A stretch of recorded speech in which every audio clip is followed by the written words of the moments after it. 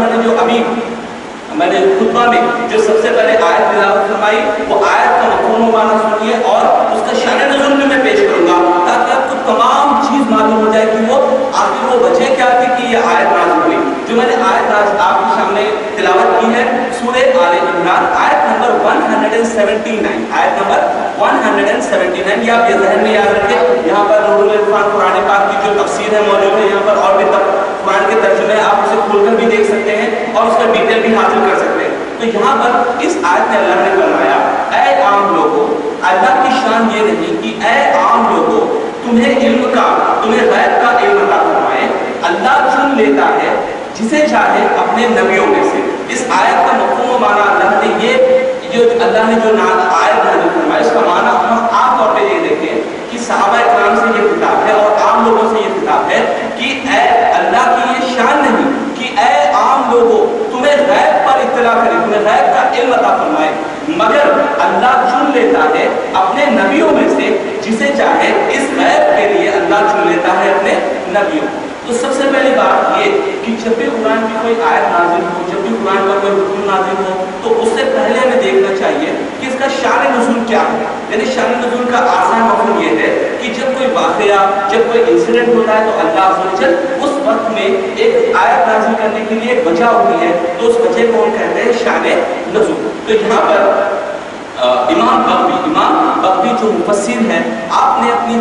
تفسیر بغوی میں اس کے متعلق، اس آیت کے متعلق بیان فرمایا کہ یہ آیت نازل ہونے کی وجہ کیا ہے۔ ایک مرتبہ حضور صلی اللہ علیہ وسلم منبر شریف پر تشریف فرما ہوئے اور حضور صلی اللہ علیہ وسلم نے خطاب کرنا شروع کیا، اور حضور صلی اللہ علیہ وسلم نے خطاب میں بیان میں یہ فرمایا کہ اے میرے صحابہ، یہ حدیث پاک ہے کہ اے میرے صحابہ میرے سامنے تمام امت پیش کر دی گئی، یعنی تمام امت جو قیامت تک آنے والی ہے تمام امت پیش کر دی، اور میں نے جان لیا کہ کون مجھ پر ایمان لائے گا اور کون کافر ہوگا۔ حدیث کے یہ الفاظ ہے کہ حضور صلی اللہ علیہ وسلم فرماتے ہیں کہ اپنی اصلی حالت میں قیامت تک آنے والی تمام امت حضور کے بارگاہ میں پیش کی گئی۔ حضور نے دیکھ لیا کہ کون سا شخص مسلمان ہوگا، کون سا شخص کافر ہوگا، اور حضور نے یہ بھی فرمایا کہ جس طرح حضرت آدم کے سامنے تمام اولاد کو پیش کیا گیا تھا اسی طرح میرے سامنے رب نے تمام امت کو پیش کیا۔ جب یہ بیان کیا تو صحابہ کرام تو بے حد خوش ہو گئے کہ حضور صلی اللہ علیہ وسلم نے تمام امت کو دیکھ لیا، لیکن اسی مجلس میں اسی جگہ پر ایک اور بھی فرقہ تھا جس کو ہم منافقین کہتے ہیں۔ قرآن میں اگر آپ دیکھیں گے تو سورہ منافقون ان کی مذمت میں، ان منافقوں کی جو عادت تھی، ان منافقوں کی جو عقائد تھے ان کے متعلق سورۃ جو ہے منافقون نازل ہوا۔ تو وہاں پر کچھ لوگ تھے جو منافقین تھے، تو وہ منافقین اس مسجد سے باہر گئے، جانے کے بعد وہ مسخرے پر میں، یعنی ہنسی مذاق میں، مسخرے پر میں کہنے لگے یہ محمد کو کیا ہوا، کل تک تو یہ دین کی باتیں کرتے تھے، کل تک تو یہ اللہ کی باتیں کرتے تھے، اور یہ کہتے ہیں کہ تمام امت جو بھی پیدا بھی نہ ہوئے ہیں وہ لوگ تمام کو میں نے دیکھ لیا، ان تمام کا علم مجھے اللہ نے عطا فرمایا، حالانکہ ہم ان کی مجلس میں خود بیٹھے ہوتے ہیں اور یہ خود ہم کو نہیں پہچان سکتے کہ ہم مسلمان ہیں یا کافر ہیں، کیونکہ منافقین وہ ہوتے ہیں جو ظاہری طور پہ کلمہ پڑھتے ہیں لیکن دل سے وہ لوگ منافق کافر ہوتے ہیں۔ تو یہاں پر جب منافقین کے سامنے بات کی تو انہوں نے کیا کیا، انہوں نے حضور صلی اللہ علیہ وسلم کی ذات پر مذاق، اس طرح سے مذاق کیا کہ یہ محمد تو کہتے ہیں کہ تمام امت کو دیکھ لے، حالانکہ ہم سامنے روز آتے جاتے ہیں، ہمیں نہیں پہچان سکتے کہ ہم کافر ہیں، اندر سے منافق ہی ہیں۔ تو جب حضور صلی اللہ علیہ وسلم کو یہ بات پتا چلے کہ حضور صلی اللہ علیہ وسلم کو ایک تکلیف سی ہوگی، اور قرآن میں فرمایا گیا کہ نبی پاک کو تکلیف نہ دو، اللہ اس کے رسول کو تکلیف نہ دو۔ تو جب حضور صلی اللہ علیہ وسلم کو پتا چلی تو حضور صلی اللہ علیہ وسلم غصے میں، غضب میں آ گئے، اور آپ نے منبر پر کھڑے ہو کر کہا کہ کیا دیکھتا ہوں کہ لوگ میرے علم پر تانا کرتے ہیں، میرے علم پر تانا، یعنی اس طرح کہتے ہیں یہ انہوں نے یہ کہہ دیا، انہوں نے وہ کہہ دیا، لوگ تانا کہتے ہیں۔ اے لوگوں، آپ حضور نے فرمایا اے لوگوں تم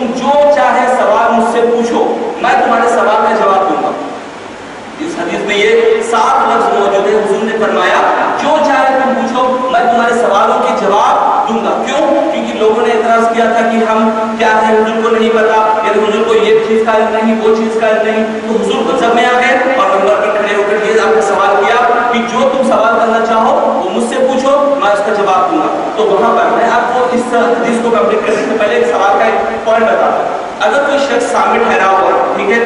اگر ہم پوچھیں ان کے والد صاحب کون ہیں، آپ اس کا جواب دے سکتے ہیں یا نہیں دے سکتے؟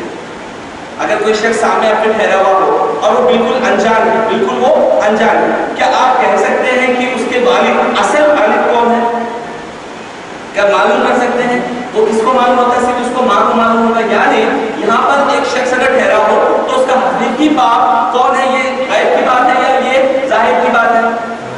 غیب کی بات ہے، کیونکہ جو شخص آگے ٹھہرا ہے وہ اس کا باپ کون ہے وہ صرف اس کی ماں کو پتا ہے، اور جو چیز سے وہ بنایا گیا وہ چیز غیب ہے. تو یہاں پر ایک صحابی، ان کے بارے میں مشہور یہ تھا کہ ان کے والد کے نام کے میں اختلاف تھا. بعض لوگ کہتے تھے آپ کے والد یہ ہیں، بعض لوگ کہتے تھے آپ کے والد یہ، اور بہت آپ زیادہ پریشان ہوتے تھے. تو حضرت ابن حذافہ یعنی حذافہ کے بیٹے آپ کھڑے ہوئے اور آپ نے عرض کیا یا رسول اللہ میرے والد صاحب کا نام کیا ہے؟ سبحان اللہ. صحابہ کا عقیدہ دیکھیں، جب حضور نے فرمایا جو تم پوچھو میں جواب دوں گا، تو صحابہ کا عقیدہ یہ تھا جب حضور کو پتا ہے تبھی تو جواب دیں گے. اگر میں پوچھوں کہ آپ سے کہوں کہ آپ جو مجھ سے پوچھو میں آپ کو جواب دوں گا، تو سب سے پہلے آپ یہ دماغ میں رکھیں کہ بھائی ان کو پتا ہے جبھی تو جواب دے سکیں گے. اگر مجھے پتا ہی نہیں تو آپ کیسے جواب دے سکوں گا؟ تو صحابہ نے یہ کہا کہ یا رسول اللہ میرے والد کا نام کیا ہے؟ تو حضور صلی اللہ علیہ وسلم نے فرمایا تیرے والد کا نام حذافہ ہے، تیرے والد کا نام حذافہ ہے. تو وہ صحابی بہت خوش ہو گئے کہ الحمدللہ اللہ کے رسول کے زبان سے میرے والد کا آج مجھے پتا مل گیا، اور بیٹھ گئے. اسی طرح کئی لوگ اٹھتے گئے، سوال کرتے گئے. تو اتنے میں دیکھا کہ حضور صلی اللہ علیہ وسلم کے چہرے پر بہت زیادہ غصے کے علامات ہیں. یعنی ہوتا ہے کبھی آپ ایک نوبت دیکھیں، اگر کوئی شخص آپ کو لے اور آپ کے سوال سے کرتا جائے تو ہمیں تھوڑا سا ایڈیٹیشن ہوتا ہے، غصے میں ہوتے ہیں. تو جب حضور صلی اللہ علیہ وسلم سے کئی لوگوں نے سوال کرنا شروع کر دیے، تو جب حضرت عمر نے یہ دیکھا کہ حضور جلال میں آ گئے ہیں، حضور صلی اللہ علیہ وسلم جلال میں ہیں، تو حضرت عمر فاروق رضی اللہ تعالیٰ عنہ آپ کے قدموں کے پاس گئے اور آپ نے اس طرح سے ہاتھ جوڑا اور فرمایا یا رسول اللہ ہم اللہ کے اللہ ہونے پر ایمان لاتے ہیں، ہم قرآن پر ایمان لاتے ہیں، یا رسول اللہ ہم آپ پر ایمان لاتے ہیں، آپ برائے کرم تشریف لائے، آپ غضب میں مت آئیے، آپ نیچے تشریف لائیے. تو جب حضرت عمر فاروق نے آپ سے عرض کیا تو آپ نیچے تشریف لائے. تب اللہ سبحانہ نے یہ آیت نازل فرمائی کہ اے عام لوگوں اللہ کی شان یہ نہیں کہ ہر غیر وہ علم کی بات غیب کی بات بتائے، بلکہ اللہ چن لیتا ہے اپنے رسولوں میں سے جسے چاہے. تو یہ آیت کا پس منظر ہے، یہ آیت کا مفہوم ہے. تو یہاں سے الحمدللہ اہل سنت و جماعت جو کہتے ہیں کہ الحمدللہ ہمارے نبی کو اللہ نے علم غیب عطا فرمایا، تو یہ سب سے بڑا ثبوت ہے. اور میں آپ کی بات میں عرض کروں، ایک کامن لوگ جو آبجیکشن کرتے ہیں وہ کہتے ہیں بھائی آپ نے تو ایک تفسیر کا حوالہ دیا، تفسیر بغوی میں لکھا تو کیا ہم مان لینا؟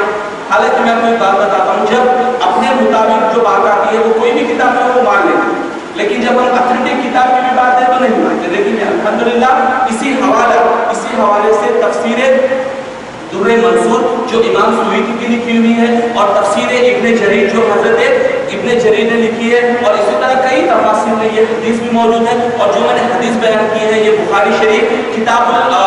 الفتن یا کتاب البدل الخلق میں الحمدللہ بخاری شریف میں بھی یہ حدیث ایگزیکٹ میں نے جو بیان کی ہے وہ مفہوم میں نے بیان کیا ہے، لیکن حدیث کے الفاظ تھوڑے سے چینج ہوں گے. الحمدللہ بخاری شریف میں موجود ہے، مسلم شریف میں موجود ہے، اور کئی تفاسیر میں موجود ہے. تو الحمدللہ اس حدیث سے اور اس قرآن کی آیت سے ہمیں یہ بات پتہ چلی کہ حضور صلی اللہ علیہ وسلم کو اللہ نے علم غیب عطا فرمایا. تو اب وہاں پر ایک سوال ہوتا ہے، ایک کوشچن یہ ہوتا ہے کہ وہ لوگ آٹومیٹک کوشچن کرتے ہیں، ٹھیک. تو اب وہاں پر وہ کہتے ہیں کہ بھائی آپ نے کہا کہ نبی کو علم غیب ہے، قرآن میں اللہ نے فرمایا، ایک آیت میں اللہ نے فرمایا کہ اللہ ہی عالم الغیب ہے، ایک آیت نے فرمایا کہ نبی کو علم غیب ہے. تو ایسا کیسے ہو سکتا ہے کہ دو چیزیں ایک ہی جگہ ہیں اور یہ دو اپوزٹ ہیں؟ کیونکہ جب ہم کہیں کہ اللہ ہی جانتا ہے تو اللہ کے علاوہ کوئی جانے تو اس کا اپوزٹ ہو جائے گا. تو علماء کرام نے کہا کہ قرآن میں کسی چیز کا اختلاف نہیں ہوگا، یعنی قرآن میں کوئی چیز کا اپوزیشن نہیں ہوگا. تو علماء کرام نے فرمایا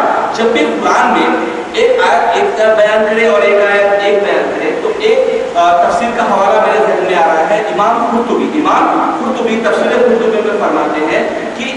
اس جو سوال جو اٹھایا گیا ان کے بھی زمانے میں یہی سوال تھا، تو آپ نے فرمایا کہ جن آیتوں میں اللہ عز و جل نے عالم الغیب فرمایا، اللہ عز و جل نے عالم الغیب فرمایا، اس سے مراد کچھ اور ہے، اور جن آیتوں میں نبی کے لیے علم غیب ثابت فرمایا اس سے مراد کچھ اور ہے، اور آپ نے اتنی بہترین تفسیر اس چیز کی فرمائی، میں انشاءاللہ آپ کی بارگاہ میں عرض کرتا چلوں۔ ہم سورہ فاتحہ میں سب سے پہلی آیت پڑھتے ہیں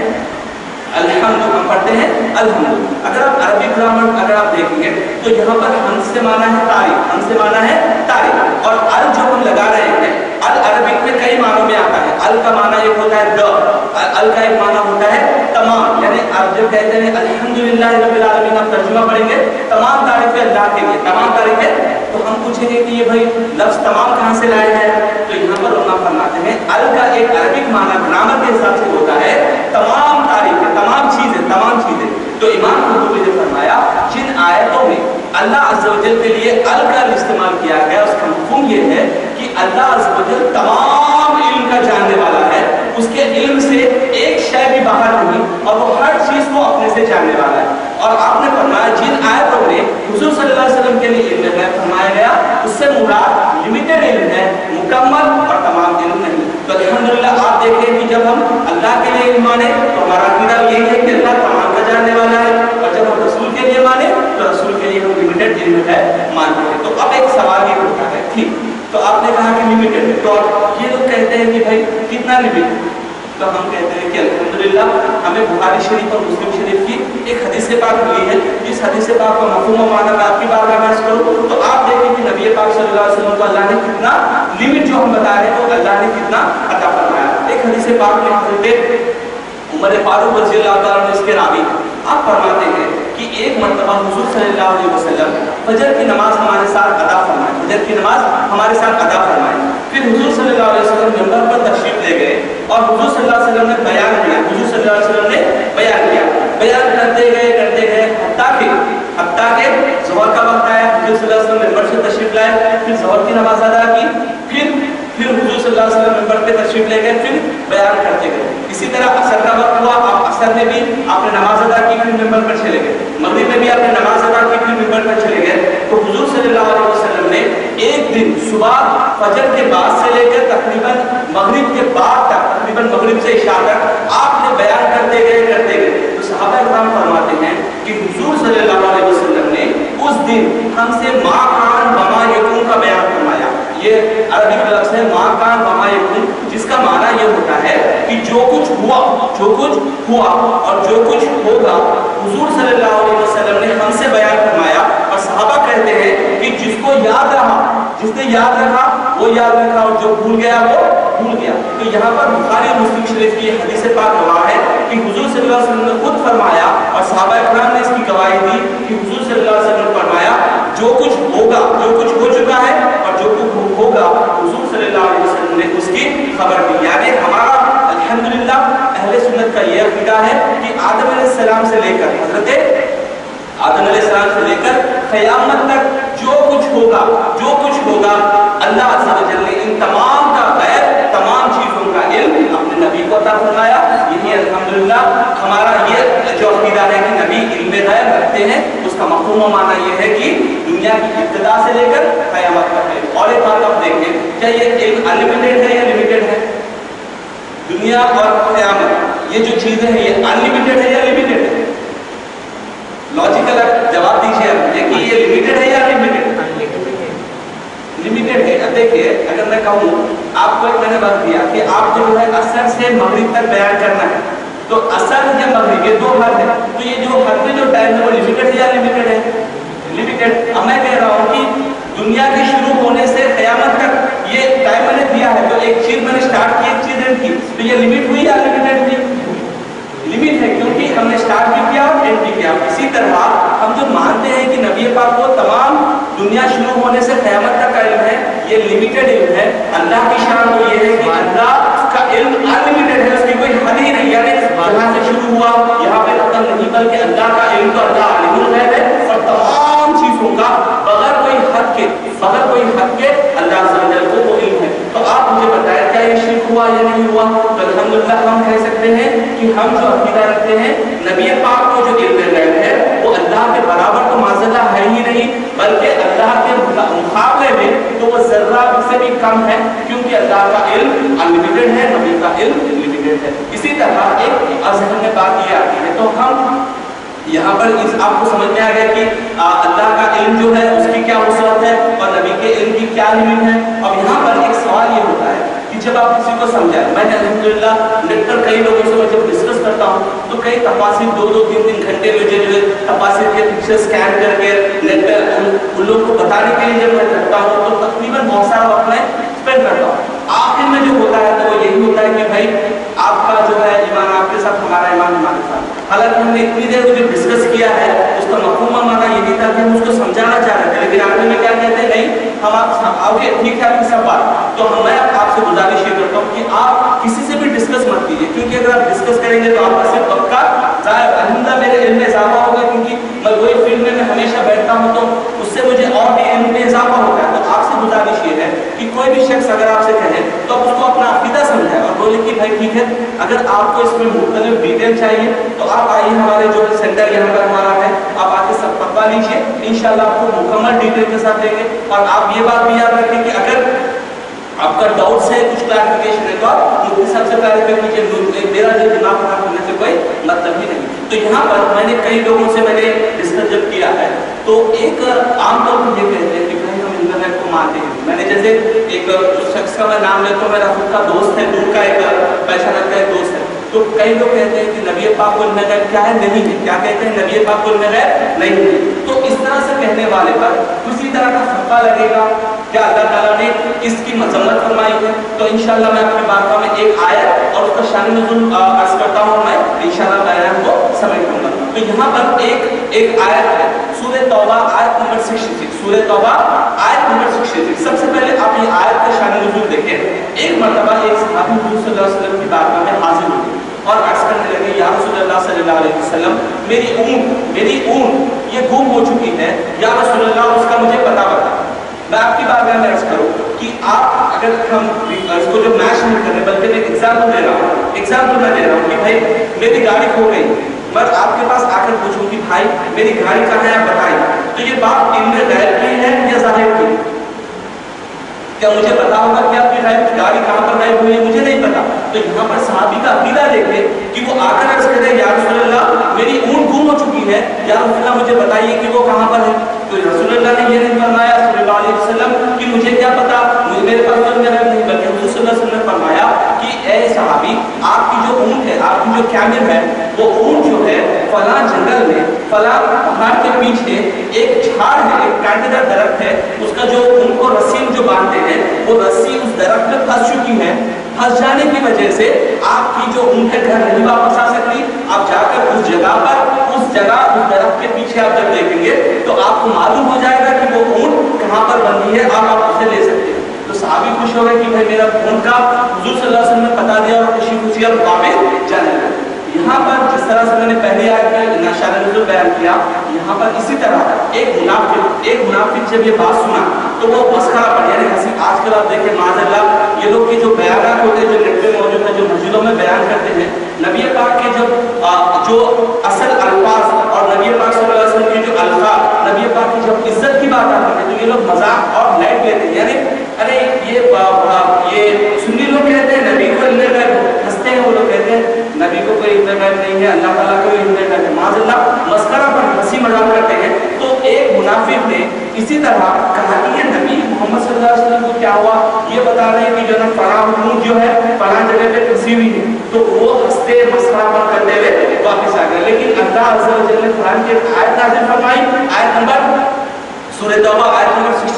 65 اور 66، جس میں نبی پاک کو فرمایا گیا کہ جب تم ان سے پوچھو گے تو تم نے ایسا کیوں کہا، تو وہ لوگ کہیں گے کہ ہم تو صرف مذاق ہنسی مذاق ٹائم پاس کر رہے تھے۔ تو اللہ نے فرمایا آیت نمبر 66 میں کیا تم اللہ کے قرآن سے اور نبی سے مذاق کرتے ہو؟ تم ایمان لانے کے بعد کافر ہو چکے۔ اس آیت میں اللہ نے فرمایا تم ایمان لا چکے تھے، لیکن ایمان لانے کے بعد جو تم نے نبی پاک کے علم غیب پر ہنسی مذاق کیا، علم غیب پر جو تم نے تانا دیا، اس وجہ سے تم ایمان لانے کے بعد کافر ہو چکے۔ یعنی اس آیت میں تفسیر مجاہد، تفسیر ابن جریر، تفسیر در منصور اور تمام تفاسیر میں علماء نے فرمایا اس آیت کا شأن نزول یہی ہے کہ منافقوں نے حضور صلی اللہ علیہ وسلم کے علم پر ہنسی مذاق کیا، حضور پاک صلی اللہ علیہ وسلم کے علم کو لائٹ لیا، تو اس لائٹ لینے کی وجہ سے اللہ عز و جل نے یہ آیت نازل فرمائی کہ تم ایمان لانے کے بعد میں کافر ہو چکے۔ تو یہاں پر ایک بات ہمارے سامنے ذہن میں آ گئی